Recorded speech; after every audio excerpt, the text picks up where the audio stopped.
रात का सन्नाटा चारों ओर फैला हुआ था। ट्रक हाईवे पूरा सुनसान था। चारों ओर ठंड से हाड़ कपा देने वाली ठंड चल रही थी।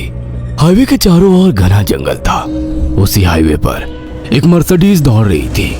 उसमें 3 लोग सवार थे, राहुल, निधि और उनकी 10 साल की बेटी तानिया। राहुल अपने दोस्त सैफ के घर ईद की पार्टी में शामिल होने के लिए गया था और पार्टी करके घर लौट रहा था। निधि ने मुस्कुराकर ड्राइव करते हुए राहुल से कहा, कुछ भी कहो राहुल, आज तो ईद की पार्टी में मजा आ गया।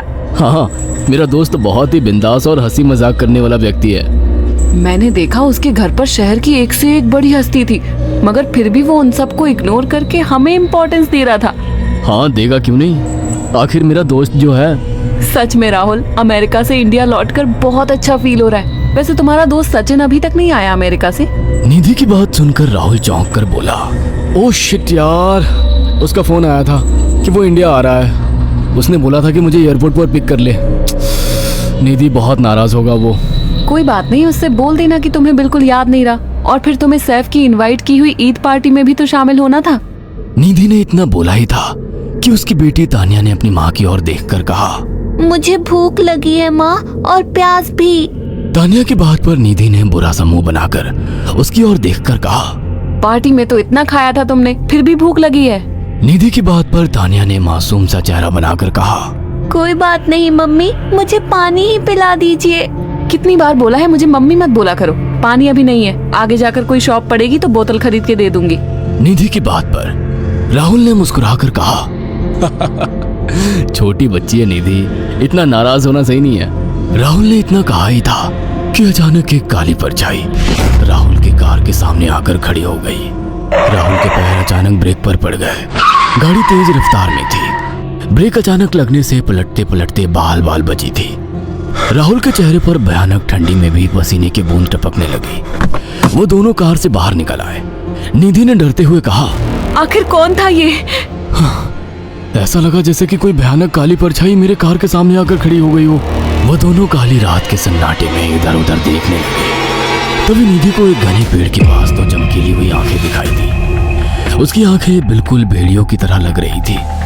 निधि ने चीखते हुए राहुल से कहा, राहुल देखो कौन है वो, जल्दी से गाड़ी में बैठो, मुझे बहुत डर लग रहा है। राहुल ने उस तरफ देखा तो उसके रोंगटे खड़े हो गए। वो दोनों गाड़ी के अंदर बैठने ही वाले कि अचानक एक अजीब सा चेहरा वाला भयानक सा आदमी बिजली की रफ्तार से उनके सामने आकर खड़ा हो गया। राहुल ने देखा कि उसका चेहरा बिल्कुल सड़ा हुआ था और उसकी आंखें भेड़िए की तरह चमक रही थी। उसके लंबे लंबे बाल उसके कंधे तक आ रहे थे और उसके दांत भेड़िए की तरह बाहर की ओर निकल रहे थे।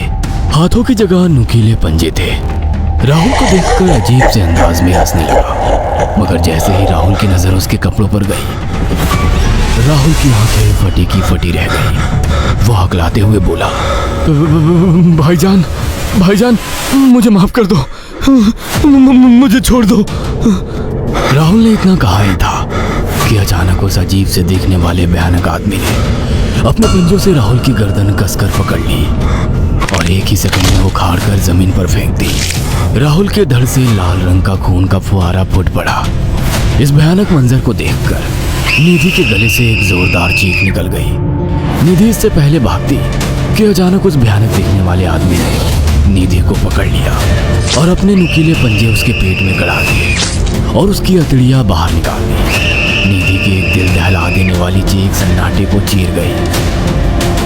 अचानक हवा का एक बवंडर उठा और वो भयानक सा दिखने वाला व्यक्ति देखते ही देखते बवंडर के साथ गायब हो गया। तानिया ने डरते डरते निधि के मोबाइल से पुलिस और सैफ को बुला लिया और कुछ ही देर में वहां चारों ओर पुलिस की गाड़ियां थी।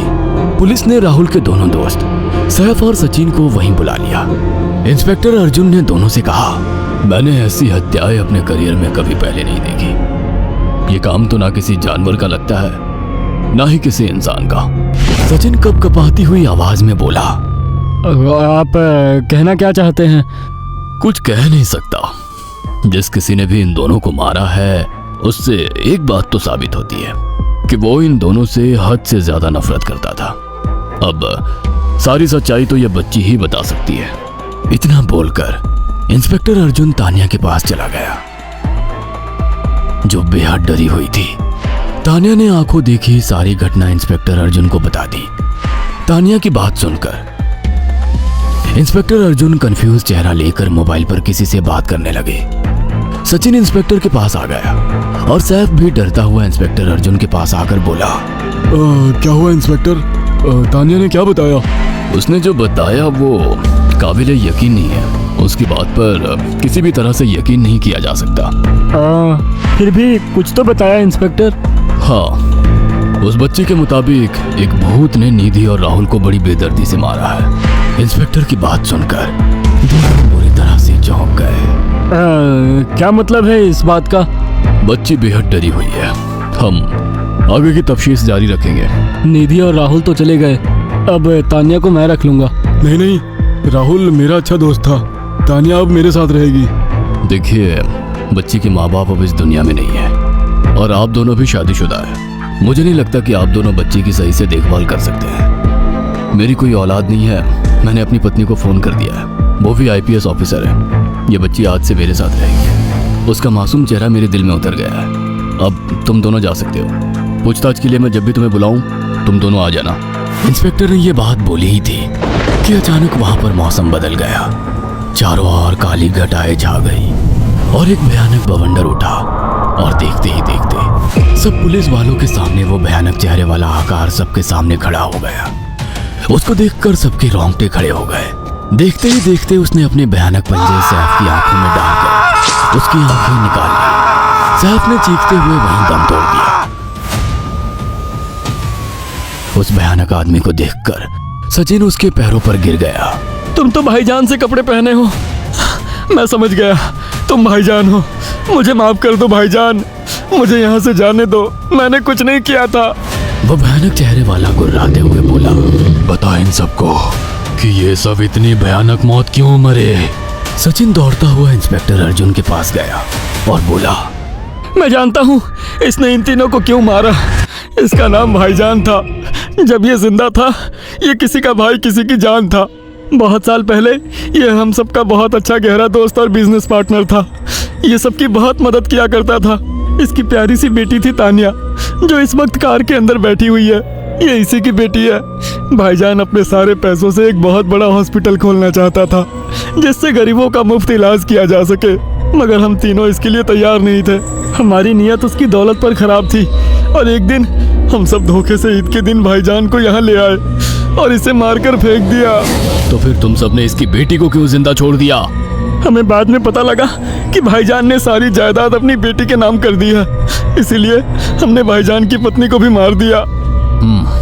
और तानिया का तुम 18 साल की उम्र पूरी करने का इंतजार कर रहे थे ताकि सारी जायदाद अपने नाम करा सको और बाद में उसे भी ठिकाने लगा सको। इसी के लिए तुम दोनों इस मासूम बच्ची को अपने साथ रखने की जिद कर रहे थे। जी, आपने बिल्कुल सही कहा। हम तानिया को भी इसी जगह लाकर मार देते। सचिन की बात सुनकर इंस्पेक्टर अर्जुन की आंखों में खून उतर आया। इंस्पेक्टर अर्जुन के कुछ कहने से पहले ही भाईजान बिजली की रफ्तार से इंस्पेक्टर अर्जुन की आंखों के सामने से सचिन को पकड़कर ले गया और उसके शरीर के टुकड़े टुकड़े कर दिए और हवा में उठे एक तेज बवंडर के साथ गायब हो गया। सारी घटना इंस्पेक्टर अर्जुन की आंखों के सामने हुई थी। तानिया को इंस्पेक्टर अर्जुन और उसकी पत्नी ने अपनी बेटी की तरह पाला। अगर आपको हमारी ये कहानी पसंद आई हो तो इसे लाइक और शेयर करना ना भूलें। साथ ही ऐसी और नई कहानियों के अपडेट्स पाने के लिए हमारे चैनल अक्षु